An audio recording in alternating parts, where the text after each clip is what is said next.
कात्रप तलाव येथे सापडला मृतदेह। स्थानिक रहिवासी आणि ज्येष्ठ नागरिकांची कठोर कारवाईची मागणी। बदलापूर पूर्व येथील कात्रप तलाव परिसरात अलीकडेच एक मृतदेह आढळून आलेला आहे। ही घटना अत्यंत गंभीर व चिंताजनक असून यामुळे परिसरातील नागरिकांमध्ये भीती व असुरक्षिततेचे वातावरण निर्माण झाले आहे।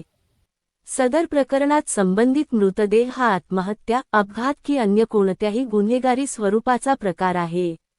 याबाबत तात्काळ व सखोल चौकशी होणे अत्यावश्यक आहे। तसेच जर या प्रकरणात कोणत्याही प्रकारचा घातपात किंवा निष्काळजीपणा आढळून आला तर संबंधित दोषींवर कायद्यानुसार कठोर कारवाई करण्यात यावी। भविष्यात अशा घटना घडू नयेत यासाठी कात्रप तलाव परिसरात योग्य ती सुरक्षा उपाययोजना करण्यात याव्यात, जसे की सीसीटीव्ही कॅमेरे बसविणे, पुरेशी प्रकाश व्यवस्था करणे व नियमित पोलीस गस्त वाढविणे इत्यादी बाबींची अंमलबजावणी करण्याची मागणी सर्वसामान्य जनतेकडून ज्येष्ठ नागरिकांकडून केली जात आहे। श्री साम्राज्य न्यूजसाठी सुरेश जगताप। येथे अतिशय दुःखद घटना घडली आणि आम्ही त्याचा विरोध करतो। आणि दुसरं म्हणजे या अशा पवित्र ठिकाणी एक ग्रामस्थ म्हणून जर मी भूमिका मांडायची झाली, कात्रप गावातला मी रहिवासी आहे, तर ग्रामस्थ म्हणून मी तुम्हाला दाखवू शकतो का 2023 पासून आम्ही या कात्रप तलाव सुरक्षेबाबत पत्र लिहिलं होतं। कात्रप तलाव हा ऐतिहासिक असून कात्रप गाव, कात्रपपाडा या ग्रामस्थांचे ग्रामदैवत आहे। या ठिकाणी ग्रामदैवतांचे पावित्र्य राखण्यासाठी गरजेचं आहे, तर या तलावासाठी 24 तास सुरक्षा नेमल्याचे आम्ही पत्र दिलं होतं त्यावेळेला। तर 23/10/2023 ही गोष्ट आहे। त्याच्यानंतर आम्ही पोलीस निरीक्षकांना पत्र दिलं होतं का या कात्रप तलावातील ग्रामस्थांना मदत करण्याबाबत। त्याच्यानंतर आमच्या ग्रामस्थांची वारंवार बैठका होऊन या आमची जसे एक गावकीची बुक आहे, तर त्याच्यामध्ये आम्ही सगळे गावाची बैठक घेऊन एक सही करतो आणि एक उपस्थिती दाखवतो। तर माझी मागणी एवढीच आहे का या तलावाचं पावित्र्य राखण्यासाठी तुम्ही सगळ्या नागरिकांना मी परत सांगतो की तुम्ही इथे येता, परंतु इथे येतात असताना इथे अन्य भरपूर अशा ठिकाणी काही काही गोष्टी घडत असतात, परंतु नागरिक त्याच्यावरती बोलत नाही। तर तुम्हाला जे पण कोणी काही प्रॉब्लेम करताना दिसेल तर तुम्ही लगेच त्याच्यावरती ऍक्शन घ्या, किंवा इथे मला वाटतं नगरपालिकेच्या मार्फत 2 याच्यामध्ये सुरक्षा रक्षक नेमलं गेलेलं आहे। त्यांची ड्युटी मला वाटतं काहीतरी दुपारी 3 वाजता सुरू होते आणि रात्री 10 वाजता संपते। तर रात्री 10च्या नंतर इथे कोणीच नसतं। आणि तुम्हाला मी सांगतो एक का आम्ही जसं 2023ला पत्र दिलं तर त्यावेळेला मला वाटतं गोडसे साहेब होते, तर गोडसे साहेबांनी त्वरित लाईटी पण तुम्हाला सांगतो चालू करून घेतले होते। हे बघा हे त्याचे पुरावे आहेत का त्वरित आम्हाला लाईटी चालू करून हे सगळं संपूर्ण परिसर खूप छान दिसत होतं। वारंवार या सोसायटींची तक्रारी येतात का आम्हाला चित्र विचित्र असे प्रकार दिसतात वरतून, तर तुम्ही त्याच्यावरती काहीतरी ऍक्शन घ्या, परंतु इथे स्थानिक प्रशासनाचं अजिबात लक्ष नाहीये। फक्त काही कार्यक्रम असले का येणार आणि दाखवणार का बाबा इथे कार्यक्रम चांगल्या पद्धतीने होतात, परंतु खरंच या तलावाची कोणी देखरेख बघत नाही। आणि मी मुळामध्ये तर एकच याच्यावरती बोलेन का हा तलावाचं काम करत असताना हे तलावाचे सीसीटीव्ही तुम्ही दाखवा पहिले तर, काय कधी लावले गेलेले आहेत, गेली 2 ते 3 वर्ष लावले गेलेले आहेत, परंतु त्याचा कुठेही ते चालू करण्यात आलेले नाहीयेत।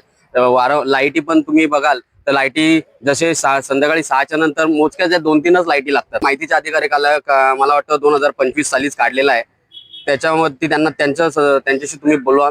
परंतु माझं प्रशासकाला किंवा नगराध्यक्ष मॅडमना एवढीच विनंती असेल का तुम्ही सिग्नलवरती जे कॅमेरा लावतायत त्याच्यापूर्वी जर इथे त्याचा खर्च केला, कारण की हे खर्च तर तुमच्या हातातच आहे। सिग्नलचा खर्च समजा तुम्हाला जिल्हाधिकाऱ्यांकडनं येत असेल, परंतु हा स्थानिक खर्च जर तुम्हाला करून घेता येत असेल तर माझी सर्व नागरिकांतर्फे विनंती राहील की तुम्ही हे सीसीटीव्ही आणि लाईटचं नियोजन आजपासूनच करा, जेणेकरून नागरिकांना त्रास होणार नाही।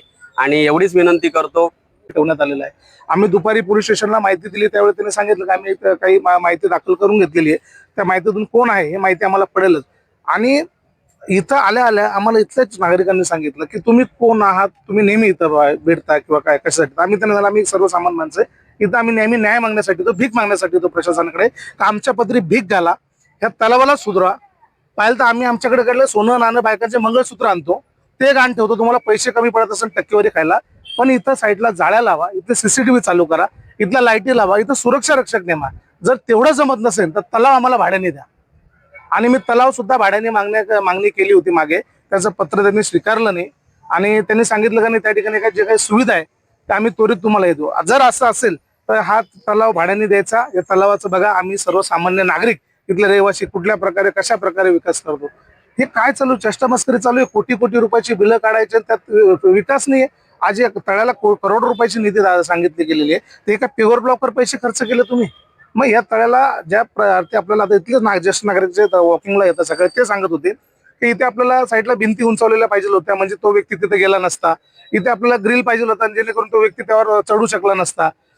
एक सुरक्षा रक्षक जरी असता तरी त्यांनी सांगितलं असतं की या ठिकाणी हत्या कशी झाली. अरे खूप दुर्दैवी घटना आहे. सगळे जेव्हा तुमच्याच माध्यमातून बघितलं तेव्हा एकदम असं वाटलं की एक लापरवाही चालू आहे. बदलापूरचं नाव कुठेतरी खराब होतच आहे, पण आपण लोकप्रतिनिधी म्हणून आपण कुठेतरी याचा वर रोख आणला पाहिजे. आपण त्यावर कुठले रोख न आणता अजून वाढवतो आपण. या ठिकाणी जर सुरक्षा रक्षक असता, माझं कुळगाव बदलापूर नगर परिषद प्रशासनाला देखील विनंती आहे की तुम्ही जर याच्यावर ठोस पाऊल नाही उचलला तर मग आम्ही आमच्या स्टाईलने तुम्हाला आंदोलन करून उत्तर देऊ. आम्ही शिवसेनेवाले आहोत, आम्ही गप्प बसणार नाही. आम्हाला जर उद्या येत्या काही दिवसांमध्ये इथं जर सुरक्षा रक्षक दिला नाही 8 दिवसामध्ये, तर आम्ही प्रशासनाचे श्राद्ध पूर्ण वेळेसाठी. आम्हाला 3 शिफ्ट, जर 8 तासाची त्या व्यक्तीला ड्युटी आहे तर त्या 3 शिफ्ट मध्ये 3 व्यक्ती आम्हाला इथं पाहिजे. आणि असं झालं नाही तर नगरपालिका प्रशासनाचं श्राद्ध या ठिकाणी घालण्यात येईल आणि ते मी स्वतः घालेन. आम्ही सकाळी सिनियर सिटीजन 7 वाजता इथे योगा करायला येतो. इथे येतात जवळजवळ त्यांचे म्हणजे 75 इयरच्या पर्यंत सगळे सिनियर सिटीजन असतात इथे सकाळी 7 ते 8:30 पर्यंत. तर त्यांच्या आता ह्या परिसराला तसं बघायला गेलं तर राणीचा नेकलेस म्हणून ह्या बदलापूरला ओळखलं जातं. पण आता ह्याला असं गालबोट लागलंय की आता आम्हालाच म्हणजे प्रश्न पडला की आम्ही आता काय बोलायचं आपल्या बदलापूर साठी. आणि त्यातल्या त्यात तिथे जे सिनियर सिटीजन येतात तर तिथे आता भीतीचं वातावरण निर्माण झालंय. तर ते पण आता 4-5 दिवस येणार, त्यामुळे त्यांचा आरोग्याचा प्रश्न राहणारच आहे. जर अशी वारंवार घटना होत राहिली तर सिनियर सिटीजन एकच असं ठिकाण आहे जिथं ते येऊन आपलं आरोग्याच्या दृष्टीने सगळ्या गोष्टी करत असतात. तर माझं असं म्हणणं आहे की त्या सिनियर सिटीजन इथं जे येतात त्यांच्यासाठी वॉशरूम नाहीये मेन म्हणजे. आणि मेन हे आहे, आणि त्यांना माहित आहे, आपल्याला तर माहित आहे सिनियर सिटीजनना ती खूप अत्यावश्यक गोष्ट आहे. त्याच्यासाठी वॉशरूम करण्यात यावं, बसण्यासाठी कट्टा करण्यात यावा, आणि सुरक्षा रक्षक आणि सुरक्षा भिंत हे तर आहेच आता असं घटना घडल्यामुळे.